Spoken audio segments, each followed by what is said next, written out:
పెద్ద మనవడు సుకుమార్.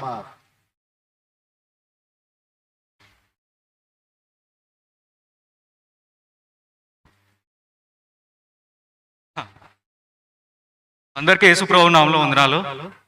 నేను ఏం మాట్లాడాలో ప్రిపేర్ అవ్వలేదు, కానీ 2 సందర్భాలు గుర్తొస్తున్నాయి నాకు.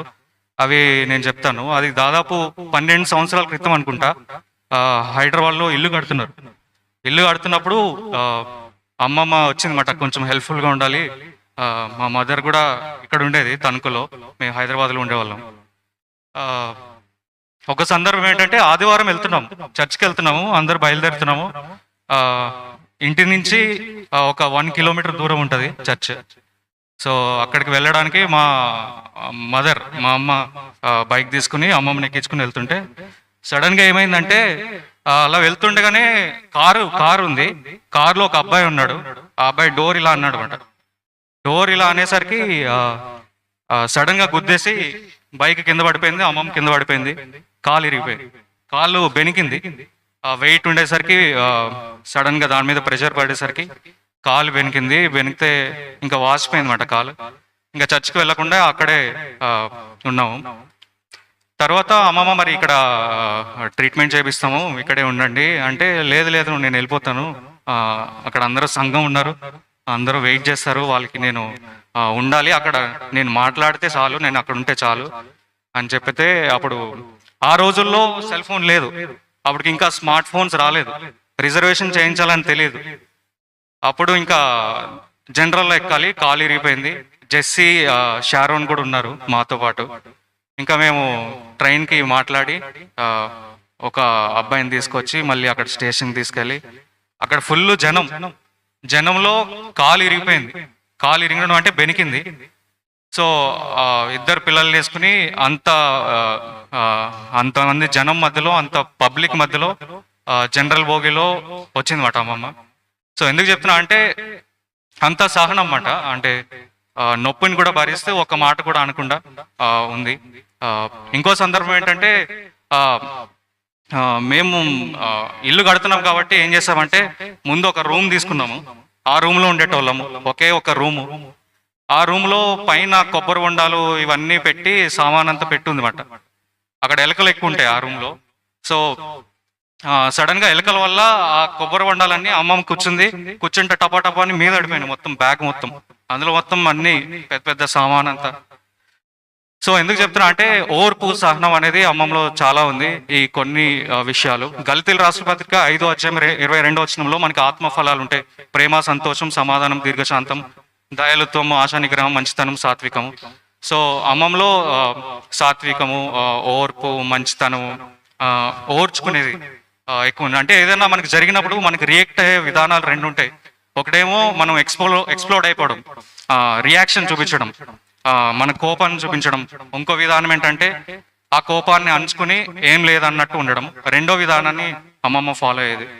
సో ఈ 2 విషయాలు నాకు గుర్తొస్తున్నాయి. అమ్మమ్మ లైఫ్ని చూస్తే ఒక రకంగా సంతోషం ఉంది, ఒక రకంగా బాధ ఉంది. సంతోషం ఎందుకంటే, ఈ ఉన్న 70 yearsలో మ్యాక్సిమం టైం దేవుని సేవ కోసం అరౌండ్ 45 years 50 years అమ్మమ్మ వాడిందన్నమాట. సో అది best utilization of life. So అన్ని ఉద్యోగాల కంటే, అన్ని ఆస్తుల కంటే, పాస్తుల కంటే దేవుని సేవ చేయడం అనేది చాలా శ్రేష్టమైన సంగతి. సో దాన్ని బట్టి సంతోషం ఉంది, ఎందుకంటే సాటిస్ఫాక్షన్ ఉంది మాట. ఎందుకంటే లైఫ్ని కంప్లీట్గా అమ్మమ్మ సేవ కోసం వాడింది.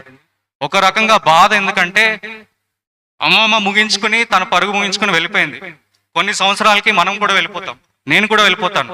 ఇక్కడ కూర్చున్న వాళ్ళు ఒక 100 సంవత్సరాల తర్వాత, ఇప్పుడు ప్రజెంట్ 2021, 3021లో ఇక్కడ కూర్చున్న వాళ్ళు ఎవరో ఉండం. మనం కూడా ఏదో ఒక ప్లేస్లో ఉండాలి, ఐదర్ నరకమా లేకపోతే పరలోకమా అనే దాంట్లో ఉండాలి. సో భయం ఏంటంటే, అమ్మమ్మ తన లైఫ్ని బాగా నిర్వర్తించి తన పనిని పూర్తి చేసుకుని వెళ్ళింది. ఇంకా నేనేం చేయాలి, నేను బతుకున్నా, నేనేం చేయాలి? తను అయితే సేవ చేసింది, సో నేనేం చేయాలనేది భయం మాత్రం ఉంది. సో ఇక్కడ కూర్చున్న వాళ్ళు కూడా ఎవరైనా బంధుమిత్రుల్లో ఇంకా యేసు ప్రభు వాళ్ళని నమ్ముకోకపోతే, దేవుని వాక్యం సెలవిస్తుంది, నమ్మి బాప్తిసం పొందిన వాడు రక్షింపబడును. దేవుని వాక్యం సెలవిస్తుంది, మన పాపంలో మనం ఒప్పుకొని ఆయన నమ్మదగిన వాడును నీతిమంతుని కనుక మన పాపం క్షమించి సమస్త దుర్నీతి నుండి కడిగి మనల్ని పవిత్రపరుస్తుందని దేవుని వాక్యం సెలవుస్తుంది.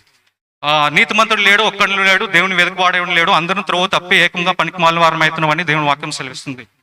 పాపం వలన వచ్చే జీతం మరణము, అయితే దేవుని కృపావారం మన ప్రభువైన యేసుక్రీస్తు నిత్య జీవం అని దేవుని వాక్యం సెలవిస్తుంది.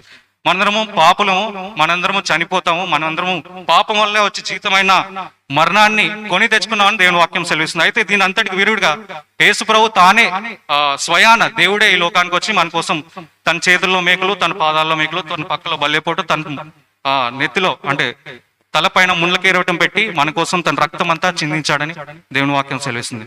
అదేమనగా యేసు ప్రభు అని నీ నోటితో ఒప్పుకొని దేవుడు ఆయన్ను మృతుల్లో నుండి లేపినని నీ హృదయం అందు విశ్వసిస్తే నువ్వు రక్షింపబడతావని దేవుని వాక్యం సెలవిస్తుంది. సో ఇదంతా వినడానికి బాగుంటుంది, కానీ చాలా మందిలో ఉన్న డౌట్ ఏంటంటే ఇదంతా ఉత్తుత్తి, క్రైస్తవం ఉత్తుత్తి, దేవుడు ఉత్తుత్తి, ఈ ఇన్స్టిట్యూషన్ అంతా ఉత్తుత్తి, ఇదంతా భ్రమే కావచ్చు అని అనుకుంటారు. నేను కూడా అలా అనుకున్న వాళ్ళలో ఒక్కడిని.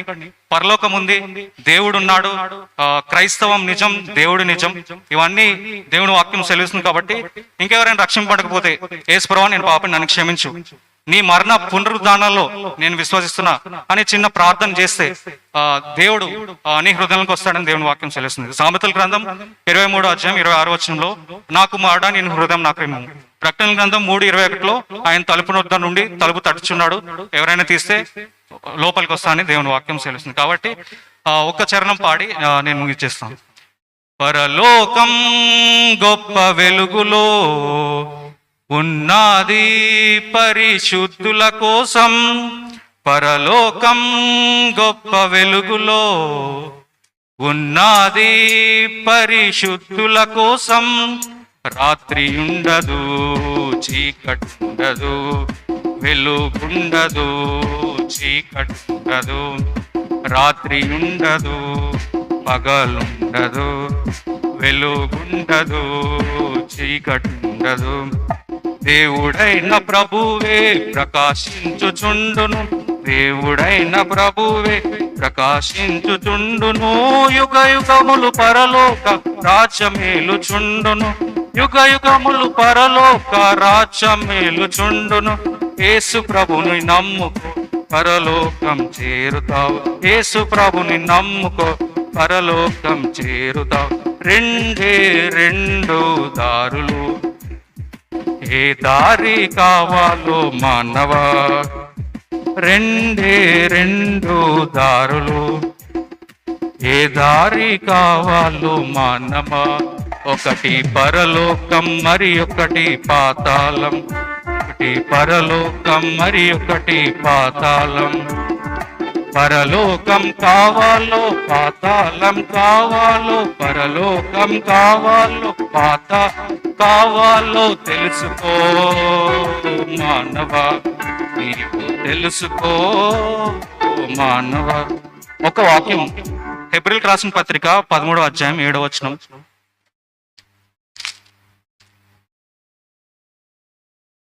హెబ్రీయులకు రాసిన పత్రిక 13వ అధ్యాయం 7వ వచనం. మీకు దేవుని వాక్యం బోధించి మీ పైన నాయకులుగా ఉన్నవారిని జ్ఞాపకం చేసుకుని వారి ప్రవర్తన ఫలమును శ్రద్ధగా తలంచుకొంచు వారి విశ్వాసమును అనుసరించుడి. మళ్ళీ చదువుతున్నాను. మీకు దేవుని వాక్యమును బోధించి మీ పైన నాయకులుగా ఉన్నవారిని జ్ఞాపకం చేసుకుని వారి ప్రవర్తన ఫలమును శ్రద్ధగా తలంచుకొంచు వారి విశ్వాసమును అనుసరించుడి. దేవుడు ఈ వాక్యాన్ని దీవించును గాక. చాలా సంతోషం, దేవునికి స్తోత్రం. హల్లెలూయా. పెద్ద పాప సుశీలకి, ఇస్రాయేల్ గారికి దేవుడు ప్రేమించినటువంటి రెండో కుమారుడు సుకుమార్ బీటెక్ చదువుకున్నాడు, హైదరాబాద్లో ఉంటున్నారు. మరి యవనస్తుడు వారి యొక్క అమ్మమ్మ గారి గురించి చాలా విషయాలు తెలియజేసి దాంతోపాటు వాక్యం హెచ్చరిక కూడా క్లుప్త సమయంలో అందించినందుకు సుకుమార్ని దేవుడు దీవించిన గాక. దేవునికి స్తోత్రం. హల్లెలూయా. వాక్యం కొరకు చిన్న ప్రార్థన. శాంతి